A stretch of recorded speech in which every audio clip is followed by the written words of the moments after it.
బతుకమ్మ నైపుణ్యాల సమాహారం. ప్రకృతికి చెప్పే కృతజ్ఞత, అమ్మాయిని గౌరవించుకోవాలని గుర్తు చేసే సాంప్రదాయం. బతుకమ్మ అనగానే స్ఫురణకు వచ్చే విశేషాలు ఎన్నో. అంతా కలిసికట్టుగా సాగాలని సూచించే సూచిక. ఇలా ఆధునిక తరాలకు చెప్పే పాఠాలు మరెన్నో. బతుకమ్మ పండగ నాటికి వర్షాలు పడి ప్రకృతి పచ్చదనంతో రంగురంగుల పూలతో నిండిపోయి ఉంటుంది. ఆ పచ్చదనం ఆనందానికి సూచిక. సాధారణంగా పూలను దేవుడికి సమర్పిస్తూ ఉంటారు.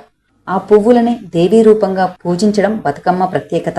సనాతన ధర్మంలో స్త్రీని శక్తి రూపిణిగా కొలిచేవారు.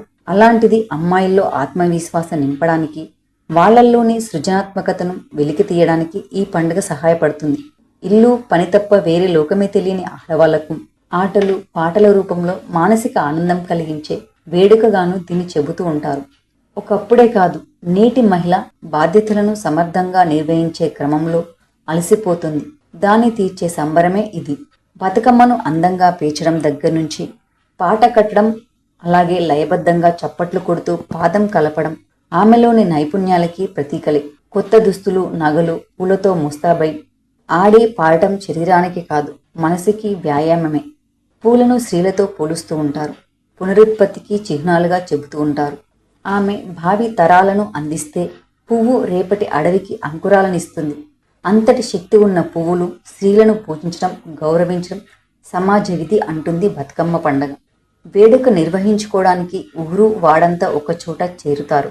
పాటల్లో మహిళలు తమ కష్టాలను, సుఖాలను, ప్రేమలు, ఆప్యాయతలు, ఈ పురాణ కథలను మేళవిస్తారు. ఈ క్రమంలో ఏర్పడే పరిచయాలెన్నో. మోడ్రన్ సిస్టర్హుడ్కి ఇది ప్రతీక.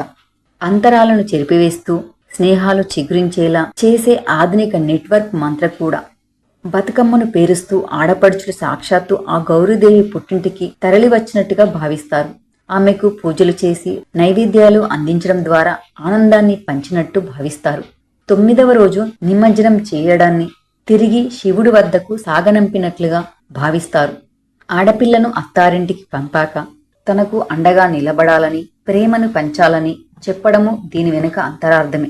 బంతి, చామంతి, తంగేడు, గునుగు, జిల్లేడు, గుమ్మడి ఇలా బతుకమ్మ పేర్చడంలో వాడే పువ్వులలో ఔషధ గుణాలు ఎన్నో. ఈ పువ్వులను చెరువులో నిమజ్జనం చేయడం వల్ల వాటిలోని ఔషధ గుణాలు నీటిని శుభ్రపరిచి అనారోగ్యాలను దూరంగా ఉంచుతాయి. ఇది కూడా ఒక శాస్త్రీయ కోణమే. సాంప్రదాయాలను ముందుకు తీసుకెళ్లగలిగేది స్త్రీలే. కాబట్టి అమ్మాయి పుట్టినప్పటి నుంచే నడుచుకోవాల్సిన తీరు, కష్టాలొచ్చిన వేళ ఎలా సాగాలి, ఇతరులతో ఎలా మెలగాలి వంటివి చెబుతూ ఉంటారు. ఇలా ఎవరూ చెప్పని పాఠాలెన్నో ఈ 9 రోజుల్లో బతుకమ్మ పాటల్లోనూ అది కనిపిస్తుంది. రోజుకో నైవేద్యం చేతికందిన పంటలతోనే చేస్తూ ఉంటారు. జొన్నలు, వడ్లు, సజ్జలు అంటూ ఆరోగ్యకరమైన వాటితో చేస్తారు. సాధారణంగా ఎంత ఆరోగ్యకరమని చెప్పినా తినని పిల్లలు నలుగురితో కలిసి చక్కగా తినేస్తారు. పండుగ పేరుతో వాళ్ళకి ఆరోగ్యాన్ని పంచినట్టే. ఇవి మహిళల్లో రక్తహీనతని పోగొట్టేవి కాదు, ఇంటిల్లిపాదికి మేలు చేసేవి. ఇక ఆట పాట, సృజనాత్మకత, పాక ప్రావీణ్యం, అమ్మాయిల్లో ఉండే నైపుణ్యాలెన్నో ఇవన్నీ బయటకు వచ్చినప్పుడే వాళ్ళలోని ఆత్మవిశ్వాసం పెరుగుతుంది. భవిష్యత్తులో ఏదైనా సాధించగలమన్న నమ్మకం ఏర్పడుతుంది. అందుకే బతుకమ్మ కేవలం పండుగ కాదు, నైపుణ్యాల సమాహారం. ఆమె శక్తిని నలుగురికి తెలియజెప్పే మార్గం కూడా.